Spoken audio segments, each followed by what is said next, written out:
PCS in short programme में एक बार फिर से आपका स्वागत है। आज का विषय है खबरों में इंडियन स्टाम्प एक्ट 1899।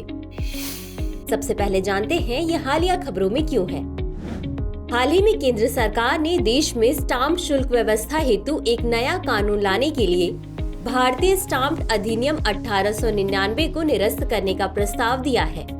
इसके लिए वित्त मंत्रालय ने इंडियन स्टाम्प बिल 2023 के मसौदे पर जनता से सुझाव मांगे हैं। चलिए अब जानते हैं भारतीय स्टाम्प अधिनियम 1899 के बारे में।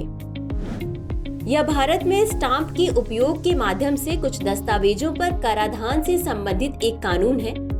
ये स्टाम्प विभिन्न कानूनी कागजात पर लगाए जाते हैं जो लेन देन को रिकॉर्ड करते हैं। केंद्र सरकार द्वारा विनिमय bill, promissory notes, landing bill, बीमा पॉलिसियां, शेयर ट्रांसफर, डिबेंचर, प्रॉक्सी और रसीद जैसे विशिष्ट दस्तावेजों पर स्टाम्प शुल्क लगाया जाता है।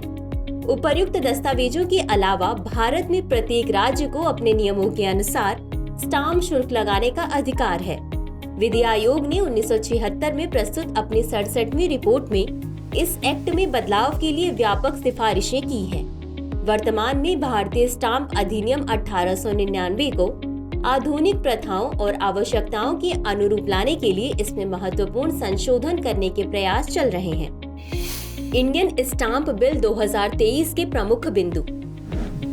इस विधेयक के मसौदे में डिजिटल ई स्टाम्पिंग के प्रावधान पेश किए गए हैं। इस विधेयक की धारा 2 की उपधारा 18 के अनुसार इलेक्ट्रॉनिक स्टाम्प या ई स्टाम्प का अर्थ इलेक्ट्रॉनिक माध्यम से स्टाम्प शुल्क का भुगतान है।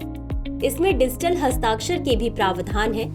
इस विधेयक की धारा 2 की उपधारा 17 में कहा गया है कि उपकरणों के लिए उपयोग किए जाने वाले शब्द निष्पादित और निष्पादन का अर्थ हस्ताक्षरित और हस्ताक्षर होगा और इसमें इलेक्ट्रॉनिक रिकॉर्ड एवं इलेक्ट्रॉनिक हस्ताक्षर का श्रेय शामिल होगा।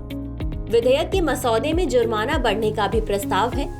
इसमें कानून के किसी भी प्रावधान का उल्लंघन करने पर अधिकतम जुर्माना राशि 5,000 रुपए से बढ़ाकर 25,000 रुपए करने और बार बार अपराध करने पर 1,000 रुपए प्रतिदिन लगाने का प्रावधान है। अंत में जानते हैं स्टाम्प ड्यूटी क्या है। यह अनिवार्य रूप से एक सरकारी कर है जो रजिस्ट्रार के साथ 2 या 2 से अधिक पार्टियों के बीच एक समझौते या लेन देन पत्र जैसे दस्तावेजों को पंजीकृत करने के लिए लगाया जाता है। आमतौर पर यह शुल्क निर्दिष्ट राशि दस्तावेज की प्रकृति के आधार पर तय किया जाता है या दस्तावेज में बताए गए अनुबंध मूल्य के निश्चित प्रतिशत पर लिया जाता है। बता दें कि विनिमय बिल, वचन पत्र, ऋण पत्र, बीमा पॉलिसियों, शेयरों के हस्तांतरण, डिबेंचर, प्रॉक्सी और रसीदों पर स्टाम्प शुल्क लगाया जा सकता है। चलिए अब देखते हैं आज के अभ्यास प्रश्न को। भारतीय स्टाम्प अधिनियम 1899 के संदर्भ में निम्नलिखित कथनों पर विचार कीजिए। 1.